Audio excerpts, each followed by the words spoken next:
I was told promotions were canceled. Too expensive this year. But then I saw photos, exec team together. Champagne. Ski lodge. Even the intern got a gift bag.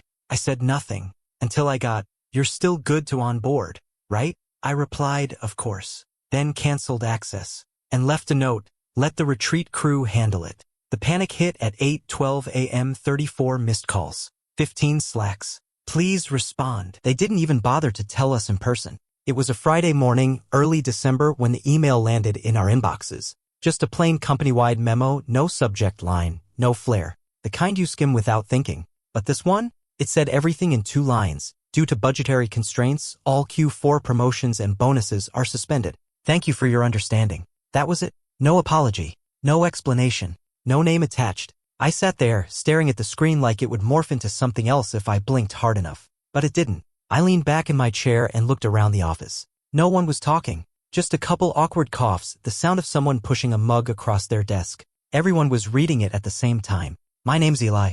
I'm 39. I live in Boulder, Colorado, and I work at a logistics tech company no one's ever heard of unless you're in the industry. I'm a mid-level manager, or at least I was supposed to be more than that by now. They told me in mid-October I was on the shortlist. My director, Jamal, had even said I was the most likely pick. 'Don't make any plans for Christmas, man,' he joked. 'You'll probably be celebrating with a bigger title.' I didn't protest when the memo hit. Didn't say a word. I even responded to a teammate's Slack with a thumbs-up emoji when he said, 'Welp, sucks for everyone.' Because I convinced myself the company must really be struggling. Cost-cutting measures. A bad year. All that. But the truth was I'd been carrying the team on my back for the last 12 months. Quietly patching up botched rollouts. Fixing inventory issues before clients noticed. Even picked up mentoring the CEO's nephew, Tyler, a nice enough kid, but clueless and slow as molasses. Nobody asked me to. I just did it. Like always. I didn't ask questions when my name wasn't mentioned in the town hall. When Jamal avoided eye contact. When Tyler posted a LinkedIn update thanking a great year of growth and tagged every leader in the company except me. So when the memo dropped, I just accepted it. Figured we were all getting shafted. I even told myself I'd skip going home for Christmas this year. What was the point? Most of my team was local and I figured they'd be laying low like I was. I bought a frozen pizza, queued up some old movies, and figured I'd knock out a couple long overdue chores. Sad maybe, but honest. That morning I scrolled past Instagram posts of friends with their families. Cozy photos, matching pajamas, the usual. I clicked through them absently until I hit a story from someone I hadn't expected. Janelle, one of my product leads. She was toasting a glass of wine in front of a roaring fire. I tapped the screen again. More stories loaded, all from people on my team. Same setting. Long tables with catered food. Snow-covered balconies. Cozy group shots with fleece jackets and champagne flutes. Then came a panoramic shot of the mountains. And a caption from Tyler written like he was a Fortune 500 executive instead of a guy who once emailed a Google Doc as a PDF and then asked why the links didn't work. Leadership retreat. Grateful to be here with the best minds in logistics. Happy holidays. It hit like a slap. Every name I saw in those photos, Janelle, Jamal, even the junior ops guy I helped get hired, all of them were there. Smiling. Drinking. Standing in front of the kind of ski lodge you only see in travel ads. Everyone. Except me.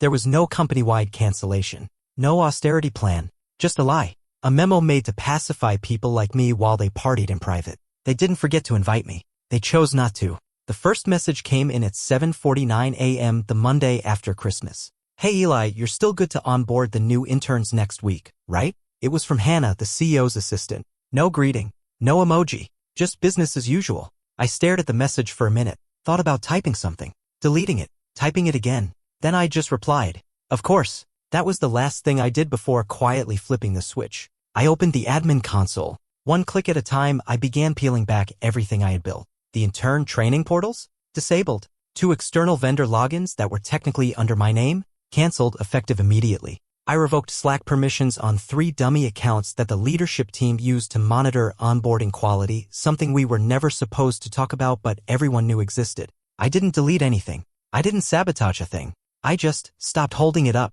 At 8:04 a.m. I posted a message in our team Slack group, the same one where no one had acknowledged the promotion memo or mentioned the retreat.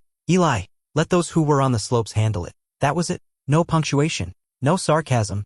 Just a little invitation to clarity. By 8:12 a.m. the first ping came in from Janelle. "Janelle, hey Eli, did you mean to disable the onboarding dashboard? It's not loading for me." Then one from Jamal. Hey, quick thing, are we missing the intern checklist doc? Or was it moved? And then from HR.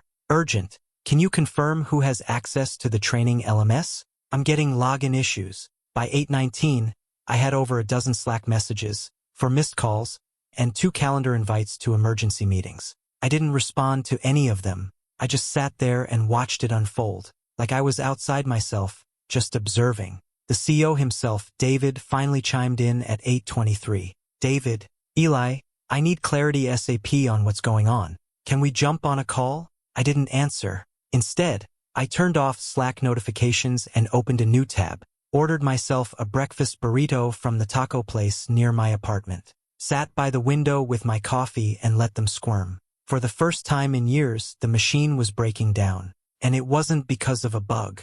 It was because the one guy they never noticed stopped quietly fixing it. It was almost 2 days later when I heard from Rhea. She was one of the junior analysts on my team, barely a year into the job, still green but sharp. We'd worked on a few forecasting models together, and I'd helped her rewrite a project summary once so it wouldn't get buried by Jamal's buzzwords. She was quiet in meetings but observant. Real observant. The message came through on Slack, right around 6 p.m. Rhea, heard you bailed on the retreat last minute. Everything okay? At first I just stared at it. Then I typed a reply, deleted it, sat there, hand hovering over the keys. Me? I wasn't invited. There was a long pause before her next message. Rhea, wait, what? So I told her, not everything, just the basics. I said I saw the retreat photos on Christmas and realized everyone else had known about it. That the memo about budget cuts apparently didn't apply to the people sipping wine in hot tubs. She responded with a single line. Rhea, they told us you said no. My stomach clenched. Me? Who told you that? Rhea, Tyler. He said you were burnt out and asked not to be included. Said you needed space. Burnt out. Space. I could practically hear Tyler's fake thoughtful tone. Could see him in his Patagonia vest, nodding like he understood human emotion, while spinning some tale about me needing a break. He was the kind of guy who thought a sick day was for golfing. Of course he lied. I didn't even realize I'd stopped breathing until Rhea messaged again. Rhea, is that not true? Me? No, not even close. And just like that, the story started spreading. I didn't ask her to tell anyone, but I think she did because within an hour, I had 3 new DMs. All from people I hadn't heard from in weeks. People who were at that ski lodge. Marcus, data ops. Dude, they said you asked to sit it out. Mel, UX. I'm so sorry. I seriously thought it was your choice. That's what Jamal said. Leo, product. Wait, are you saying you were left out? It was like a faucet had turned on. By the next morning, there were more. Quiet questions. Soft apologies. People asking if I was okay. Some of them seemed shaken. Others just confused. One message from a guy I barely knew in finance stuck with me. Then, man, if they lied about that, what else have they been lying about? And there it was. The real damage wasn't just to me. It was to their story. The version of reality they curated where Eli was tired and noble and too humble for luxury ski trips. Where the people who covered for leadership were expendable, as long as the story looked clean. But now that story had a crack in it, and cracks don't stay small for long. My birthday was coming up, 40, somehow, and I hadn't planned a thing. I'd been too numb after Christmas. But after the way that week unfolded, after Rhea and a few others started quietly reaching out, something shifted in me. Not just anger, not spite, control. So I booked a flight, to Tulum, 5 nights. Beachside villa, private pool, no Slack, no HR emails, no Tyler. I paid for the upgraded suite with a smirk on my face. Then I messaged Rhea. Me? Question. How do you feel about warm sand and cold drinks next weekend? She replied with 3 question marks. Me? Serious. I'm taking a trip. Not alone. Want to come? There was a long pause before she replied. Rhea. I mean, yeah. Yes. Are you sure? Me? I'm done waiting for permission to enjoy my own damn life. A few hours later, I invited 2 more people. Mel and Ben. Both had been reaching out quietly, expressing their doubts about how things were handled. Mel had been working overtime for months, just like I had. Ben had spent 2 years on the finance team and told me he used to manually fix expense reports for executives who forgot to submit them on time. All 3 of us had been invisible in different ways. I told them not to post anything about the trip. Not yet. Just clear the days, keep it quiet, and pack something light. 2 days before we left, Rhea texted me. Tyler asked where I was headed this weekend. I just said, not Aspen. I laughed so hard I snorted coffee onto my desk. Word got out anyway. Friday morning, right before we boarded, my phone buzzed. Jamal, heard you're heading out. Wish I'd known, we would have been happy to send you somewhere nicer on the company dime. I stared at the screen for a moment. The nerve, the spin. Then I blocked the number. The trip itself? Unreal. The moment we stepped into that villa, sunlight bouncing off white stone floors, ocean breeze spilling through the open doors, I felt something settle in me. Not peace exactly, but alignment. Like my body remembered what it felt like to not be clenched all the time. We ate fresh ceviche on the beach, played cards late into the night, took turns choosing music. Rhea and Mel debated over which AI chatbot was smarter.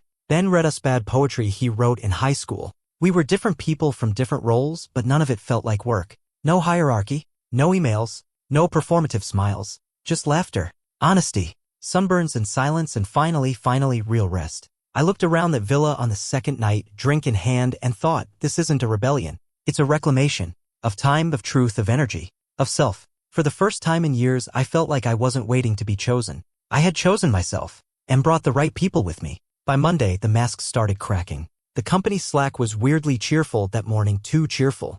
A message from Jamal popped up in the general channel. Hope everyone had a restful break. Let's start the year with balance, intention, and clarity. Leadership is here to support you. Flexed biceps. Right under it was a repost of the same photo they'd used last quarter, Tyler smiling in a meeting room, pretending to listen to a brainstorming session he probably didn't understand. I almost laughed. Then the internal newsletter hit our inboxes. I hadn't opened one of those in months, but this one had a bold headline. CEO's note, redefining leadership in 2025. David, the CEO, had apparently decided to reframe the holiday trip as a team-building beta test. His note was full of fluffy phrases like intentional exclusion for strategic focus and testing new leadership silos. He thanked those who stepped up to hold the fort during the holidays but never named names. Just vague nods and diluted praise. But the kicker? The last paragraph. Special appreciation to Eli Garrison, whose quiet commitment to balance is a model we hope to build upon. Balance. They excluded me, lied about it, and now they were spinning it into some kind of Zen virtue. Like I had chosen to stay behind in the dark while they clinked glasses in a hot tub. Like I had been some selfless monk holding the door open for everyone else's first-class escape. I didn't reply. I didn't need to. Instead, I posted one photo to my own Instagram. Just a quiet shot of our villa in Tulum, the back of Rhea's head in a hammock, the sea beyond the balcony, my toes just visible in the bottom corner of the frame. Peaceful. Unbothered.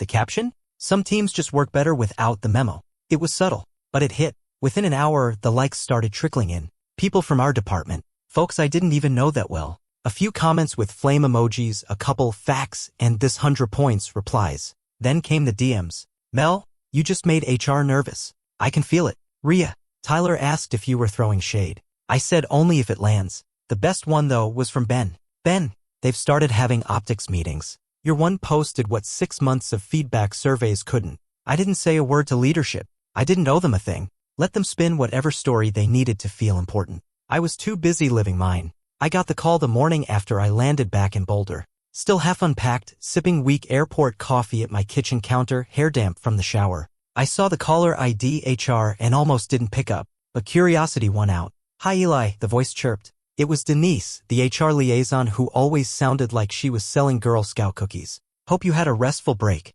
Sure, I said, keeping my voice flat. So listen, she continued, we know there's been a lot of miscommunication lately, but David and Jamal really wanted me to reach out. We're hoping you'll resume normal duties this week. Also, I'm thrilled to let you know they've approved a small raise, 5%, effective immediately. I smiled to myself. A 5% raise. After a year of plugging holes in their sinking ship. After being erased from their celebrations. This was their version of an apology, a couple $100 extra a month and a cheery phone call. I didn't argue. Didn't vent. I just said, got it, and hung up. Then I opened my banking app and wired $2,000 directly to Janelle, the intern I'd been mentoring unofficially all year. She was a solid kid, smart but quiet, and always tried to learn even when no one gave her credit. She'd once confided she was considering dropping out to help her mom cover rent. The note in the transfer just said, finish the month, then get out. I drafted my resignation email right after that. No dramatic speech, no receipts, just a single sentence typed into the subject line and body. I've realigned my priorities. I hit send. That was it. No farewell Zoom. No awkward "we'll miss you" thread from the leadership team. Just a quiet, decisive click and silence that followed like a deep exhale. I didn't pack up my desk. I never planned to go back. They could keep my coffee mug and company badge. The real value I brought left with me. I wasn't mad anymore. I wasn't waiting to be seen. I'd already seen enough. And for the first time in over a decade, I didn't feel like a man trying to prove his worth to people who never really looked at him. I felt free. A month later, I found myself at a brunch table in Denver, laughing so hard I almost spilled my mimosa. Ria was mid-story about some intern who accidentally renamed every tab in a shared spreadsheet to "Final Do Not Touch." Ben was trying not to choke on his coffee. Mel was already crying with laughter. This had become a regular thing. After the trip to Tulum, we started texting more, not about work, but about life. Movies, books, weird dreams. It was casual at first, but somewhere along the way it turned into something solid. We decided to meet once a month for what Mel jokingly called professional decompression. No agenda, no networking, just brunch, sunlight, and honesty. The first time we met up in person again, I half expected it to feel awkward. Like maybe we'd all revert to that office politeness. But it didn't happen. We talked about ideas, things we wanted to build, things we wanted to escape. Ben brought up starting a consultancy. Ria wanted to build a public resource for interns who didn't know how to navigate corporate systems. Mel had sketches for a product design firm with a human-first model, no founders, no hierarchy, just people who know what they're doing. Nobody pitched anything. Nobody interrupted to say, "Let's circle back." We just talked. It felt like family. Not the kind you're born into and obligated to endure. The kind you choose, people who root for you without keeping score. People who don't need you to prove your value because they already see it. I started consulting again, small contracts, short projects, mostly through referrals. Nothing fancy, but the work felt cleaner. No politics. No fake promotions. Just real problems and actual solutions. And after every deal closed, every check cleared, I made a rule. I sent a thank you text to one of the 3 people at that table. Because they were the ones who made me believe I wasn't crazy for walking away. Sometime during our third brunch, Mel looked up from her pancakes and said, "You know what's wild? This is the best team I've ever been on, and there's no manager in sight." Ben raised his glass. "To no memos," he said. I raised mine too. To people who actually show up. And just like that, I realized I hadn't lost a team. I'd found my circle. It was a Wednesday afternoon when the past came knocking again, this time in video form. I was working from a quiet coffee shop near Sloan's Lake, tweaking a client proposal when a message popped up on my phone. It was a link from Ben, no context, just the YouTube thumbnail, our company's logo, and the words "Meet the Mentors" in bold white font. Curious, I clicked. The video opened with swelling music and a voiceover straight out of a leadership conference reel. At company name, "We believe great leaders build great teams." Then came the footage, smiling interns, slow-motion shots of whiteboards, staged laughter. And then there I was, standing in a corner of the office, gesturing toward a laptop, talking to Tyler, the CEO's nephew. It must have been filmed months ago, back when I was still covering his mistakes without credit, still trying to be helpful, still invisible in the org chart but essential behind the scenes. The clip was short, just 5 seconds, but I recognized it instantly. "Built by those who care," the narrator said as the video cut to black.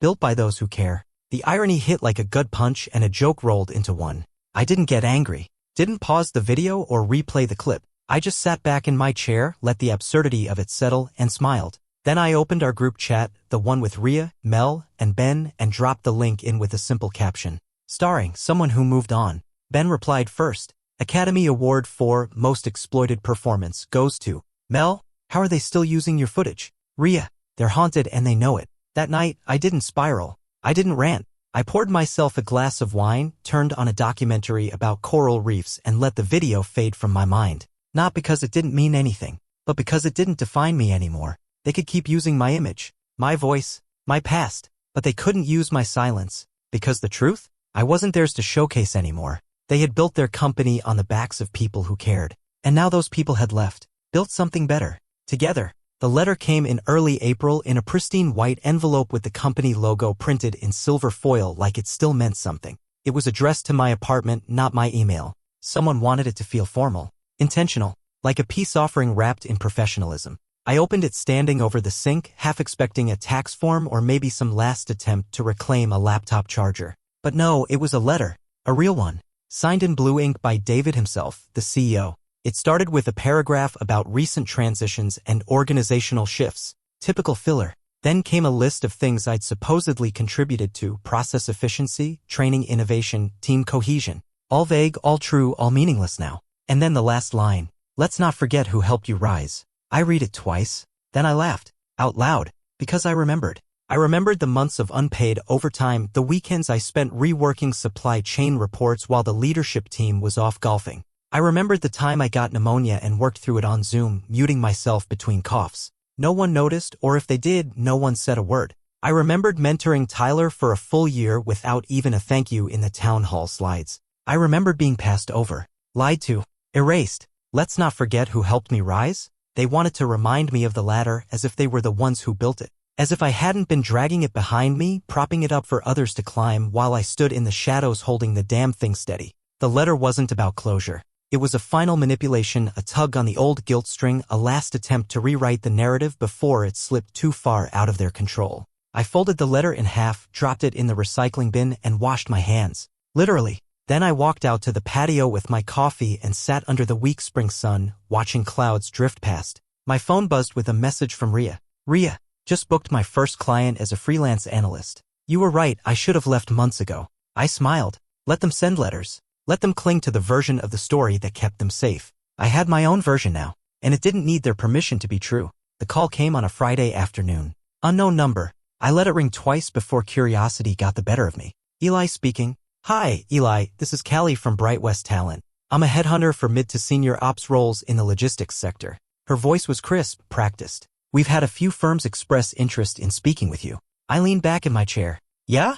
Yes, she said, perking up. Specifically firms that, well, let's say they're curious how you managed to keep a team so loyal for so long. Your name keeps coming up in the context of quiet leadership. Quiet leadership. Now that was funny. I could already picture the execs, hunched over conference tables in overpriced suits, trying to reverse engineer culture using the same spreadsheets they use to cut people like me out. Now they wanted answers. A strategy. A formula. Something they could plug into a slide deck. Well, I said I appreciate the interest, but I'm not really looking. There was a pause. I see, she said, disappointed but polite. Any chance you'd reconsider if the offer was significant? I smiled into the receiver. No, I meant it. That weekend I hosted dinner at my place. Just a small thing. Ria brought wine and that giant laugh of hers. Mel showed up late because she lost track of time sketching some new product idea. Ben arrived with a grocery bag that only held a single item, a surfboard rental gift card he forgot he already gave me. We cooked together. Nothing fancy.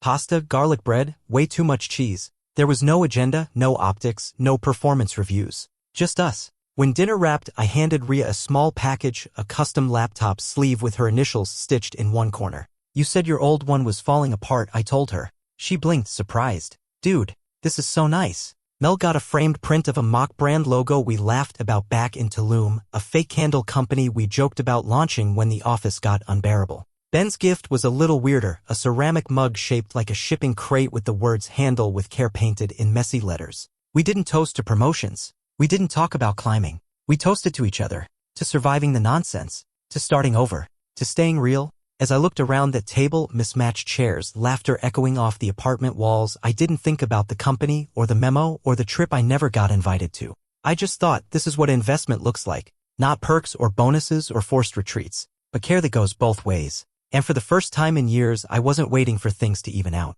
I was already where I needed to be. No memo required.